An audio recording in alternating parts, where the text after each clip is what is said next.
All right, let's get into it. We all want to be more persuasive, right? To make our point and actually have it land with people. But how do you build an argument that genuinely changes minds instead of, just starting a fight?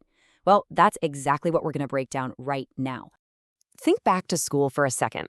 You were taught, or maybe more like drilled, on how to write an essay. You learned all about intros, body paragraphs, conclusions. It was a formula, plain and simple. But here's the thing. There is a huge difference between just filling out a template and building a truly compelling argument. One that can actually stand up to some heat in the real world. I mean, let's be real, the 5-paragraph essay was basically just training wheels. It's so rigid, so predictable, and it just doesn't capture how real conversations and debates actually work. A real argument is way more dynamic. It's organic. It's not about just listing off your reasons. It's about digging into complexity and aiming for a new, deeper understanding. So, how do we make that jump from the training wheels to the real deal? Well, it all starts with mastering the art of the counter-argument. This is the secret sauce that shifts you from trying to win a fight to actually starting a productive conversation. Okay, first, let's get the basics straight. An argument isn't just you stating your opinion. Nope, it's the whole package. The claims, the reasons, and the cold, hard evidence you put together to back up your main point, what we call your thesis. And that brings us to the counterargument. Now, this is so important. A counterargument is not a weakness. In fact, it's a total power move. You are deliberately bringing up the other side's point of view to show that you've really thought about the whole picture. And then you do something brilliant. You make a concession. You actually acknowledge, hey, you know what? The other side has a fair point here.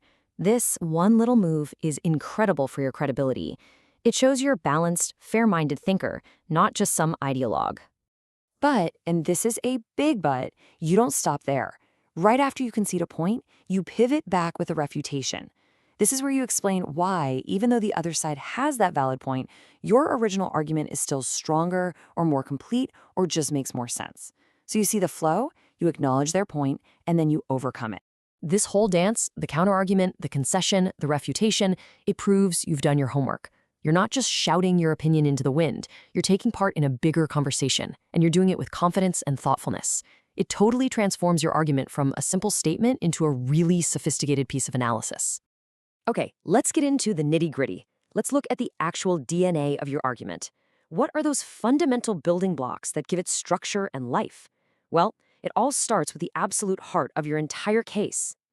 And that heart is your thesis. But here's a really critical distinction I want you to get. A thesis isn't just the subject, like social media or Huckleberry Finn. No, it's your specific, debatable interpretation of that subject. It's your angle, your take. And this example just nails the difference. On the left, Mark Twain's Huckleberry Finn is a great American novel. Okay, so what? Who's going to argue with that? It's a dead end. But look at the strong thesis on the right. Now that's an argument. It gives you a roadmap for the entire paper, telling you exactly what evidence you're going to use, the contrasting river and shore scenes, to prove a much bigger, more interesting point. See the difference? So, if your thesis is the roof of the house you're building, it needs some walls to hold it up, right? Well, those walls are your claims. They are the smaller, individual arguments you make that, when put together, prove your overall thesis. And you've got this awesome toolkit of different types of claims to work with.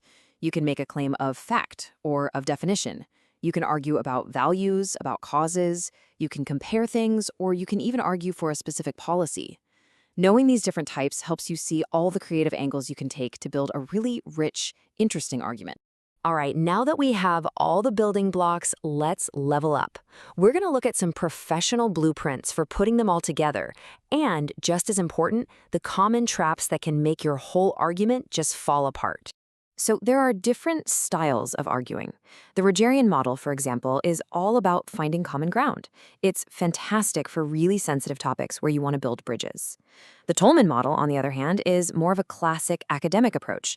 It's super logical, focused on proving a claim with data and warrants. They're just different tools for different situations. But here's the catch.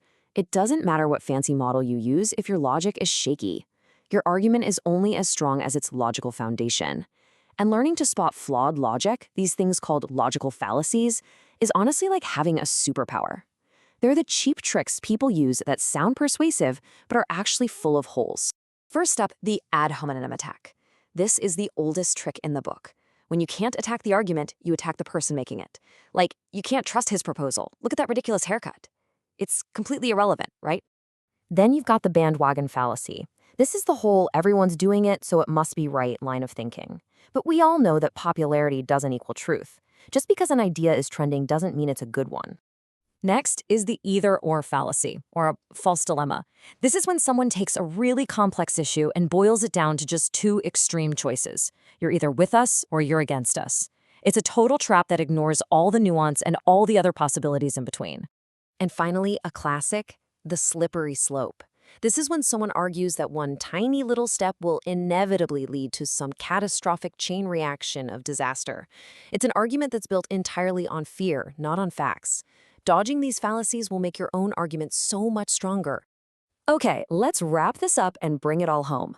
Why does any of this really matter? Because in the end, it's about learning to argue smarter, not just louder. The biggest thing to take away here is that a real argument isn't a battle to be won. It's a process of discovery.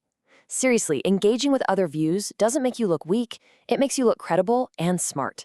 And this isn't some trick for writing essays. This is a fundamental skill for your job, for your life, for being a thoughtful citizen. It's about using logic and evidence to join in on the big, important conversations happening all around us. Which really leaves us with one final big question. If the goal isn't just about winning at all costs, then what is the true purpose of making an argument in the first place? It's to change a mind. And often, the most persuasive arguments are born when you are open to changing your own mind first. True persuasion, it doesn't come from being certain. It comes from having the humility to really explore an issue from every single side. And that, right there, is how you build an argument that actually matters.